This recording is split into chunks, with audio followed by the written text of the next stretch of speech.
Chapter 29 Year 875 PXF Spring. Winter dragged on, as it will in the mountains, well past when spring would have unfurled in the lowlands of Vermillion. Even so, Thorn found having a routine immensely satisfying. Every morning having somewhere to be and a schedule to follow finally gave him something to which he could moor this new life. Also, having a co-worker and mentor relying on him and expecting him each day broke Thorn out of his swirling introspection, and he began to think of more than just his own needs. Thorn proved to be not terrible at the arcane. He would never reach anything like Nazji's skill, but between the little bits he had learned from Ramed and what Naz was teaching him, he at least felt helpful. He learned to shape metal and even manipulate the size of components so they were easier to work on. A steady stream of conversation filled Naz's lab as they worked, ranging from the mundane to the magical, and, eventually, the personal.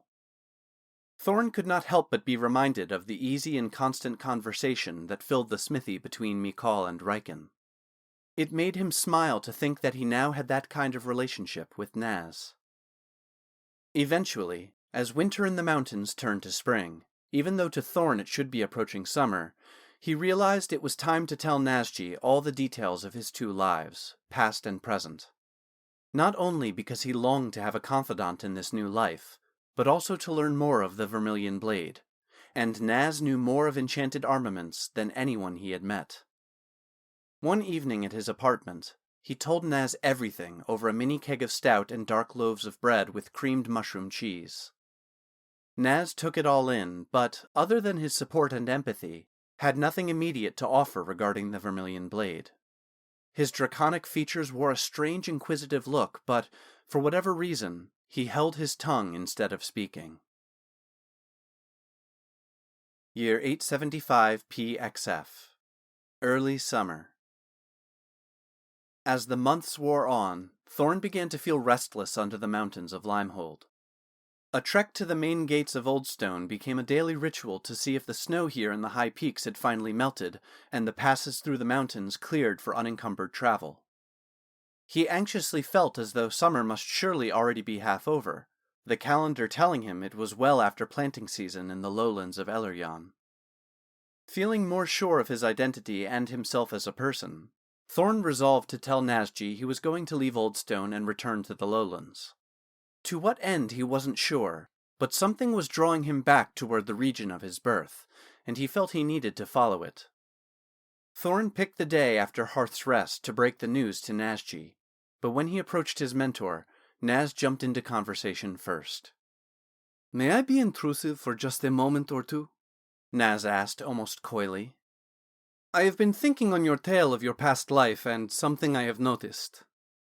Never knowing Nazji to be shy about most any subject, Thorn was intrigued, but also concerned. "Your hands are healing." He paused for emphasis.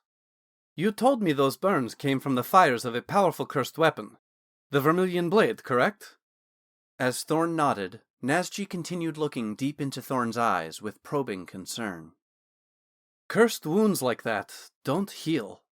It just doesn't happen. Ever. Not in my experience or study. Not without the help of magics or miracles more powerful than I know, and I would wager more powerful than most in the city know." He continued. "Even the divine power of your sickle and chainmail combined would not have the power to manifest such a feat passively." Thorn looked down at his hands. He had realized they were more functional than when he lived in the forest, and indeed even more so now than when he first arrived in Oldstone. But he hadn't registered the scar tissue had been slowly receding until this moment. His fingertips were now almost devoid of any evidence of their horrific burns. Nazji, seemingly embarrassed at asking the question, inquired, "May I read you? Take a deep look at whatever energies are manifesting in you?" Over the last half year, Thorn had hoped and felt that supernatural and magical forces were no longer shackled to him personally. The mention of manifesting energies inside of him made him want to run and flee from even the question of it. However, fear trapped Thorn in place. The familiar feeling of panic overwhelmed him.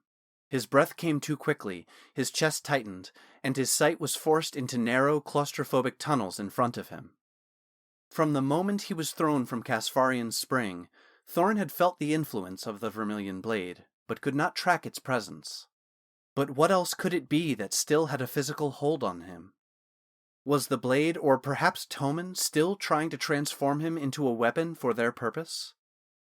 Thorn saw that Nasji could see his distress, but also that the Dragonborn did not know how to help him, as the panic kept rising and started to choke off his air. Thorn, may I use magic to calm you? I don't know how else to help, Naz asked, beginning to panic himself. Thorn couldn't speak and, hanging on the edge of consciousness, could only give a weak nod of consent.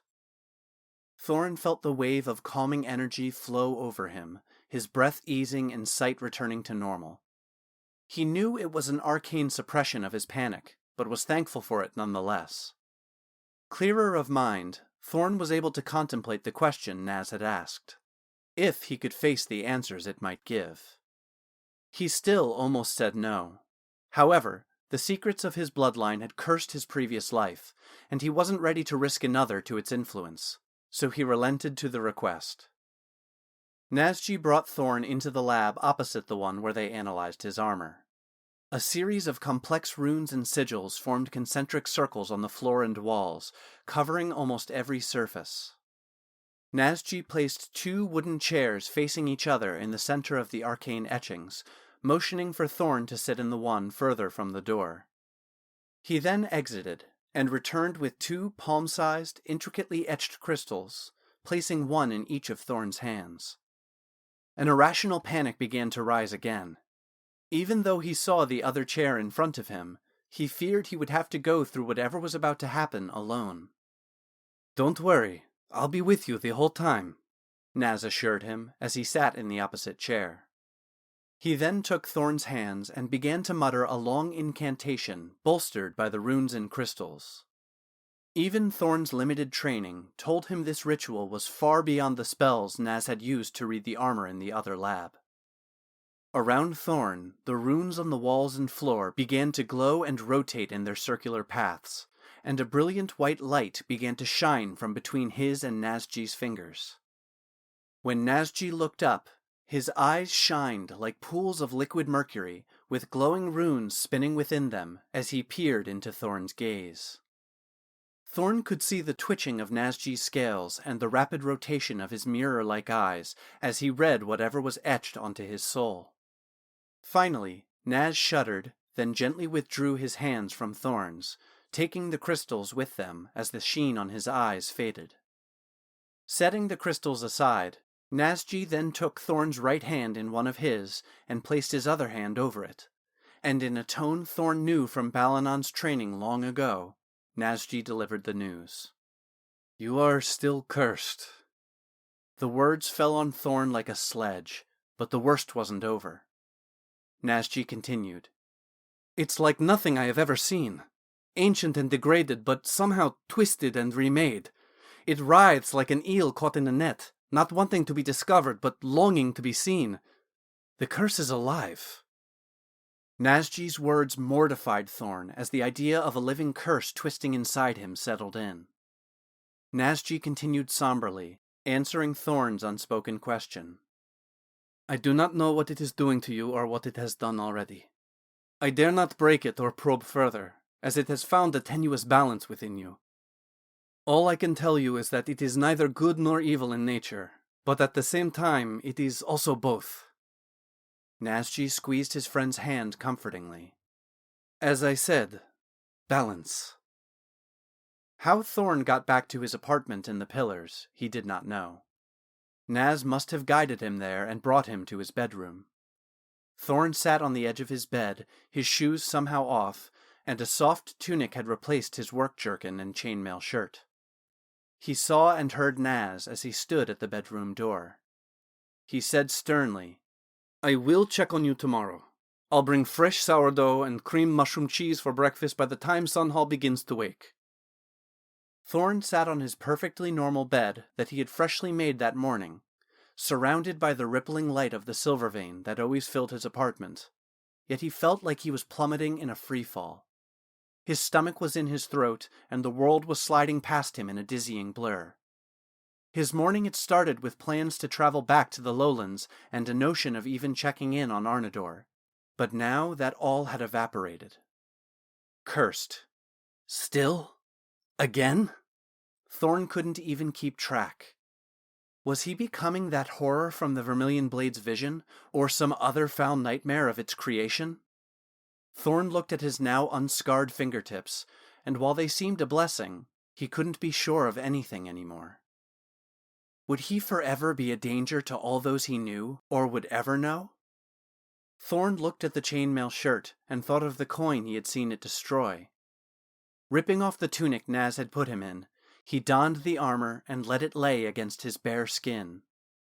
In that moment, Thorn couldn't have said if he was looking for assurance of the good within himself or the release that was demonstrated on the coin.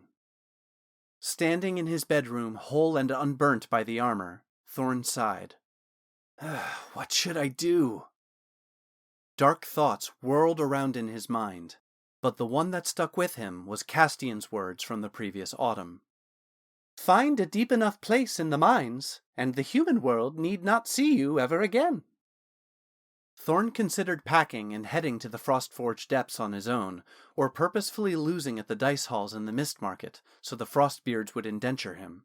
But he knew Nazji would find him or pay his debts to have him released. Not to mention, to cross the Frostbeard clan was its own form of a curse. So, still wearing the armor, he sat back down on his bed and waited for Nazji's arrival the following day. Thorn had eventually laid down, curling into as near a fetal position as a man of his size could form. He had already been awake for hours when he heard Naz come in and start puttering around in the kitchen. As Thorn lay in his bed, the oversized dragonborn furniture his eyes fell upon seemed much larger than they really were, and so he felt so much smaller. Talon had years of life before facing the trials of the Vermillion Blade and his bloodline, but Thorn felt like little more than a child. How could Thorn survive this? Would he have to fade away to allow Talon to return to solve the problems that now burdened Thorn? If that happened, could Thorn, as he was now, ever return? With a sigh filled with the exhaustion of his thoughts, Thorn reluctantly sat up and forced himself out of bed. Stepping into the great room, he saw Naz had tidied up and set out the food he had promised, luring Thorn to the table. They mostly sat in silence, Nazji being a quiet, comforting presence instead of trying to fill the space with one-sided conversation. As he packed up to leave, he promised, I'll be by tonight with stout and the king's fare from the lamb shank. Thorn almost asked Naz to stay, but then realized he was going into the workshop and couldn't add the guilt of keeping Nazji from his job to everything else, including that there was no way Thorn could join him. So it went for nearly a week, Naz stopping by twice a day with sustenance and company as Thorn's mind processed his fate. Then, finally, the depression broke with the arrival of a branch of high mountain apple blossoms carried in by Nazji one morning as he brought breakfast. The smell filled Thorn's small residence and transported him to the autumn long ago, lounging in the limbs of Milgren's orchard with Riken, a 22-year-old memory from a person who no longer existed. That an aging yet somehow new person such as Thorn could still be moved by such was both ridiculous and silly, but sometimes that is what hope takes, the impossible folly of faith. After eating, when Naz usually tidied up before heading out, Thorn got off his stool at the high table in the kitchen and said, Let me grab some clean clothes. I need to stop by the Cascades, but I will meet you at the shops. With a relieved smile he could not hide, Naz replied as offhandedly as he could. I could use a steam myself. Mind if I join you? Then, without any undue fuss or concern for perceived fragility, Naz and Thorn fell back into their routine. The only change was Thorn's voracious focus on learning about the enchantment of objects and armaments.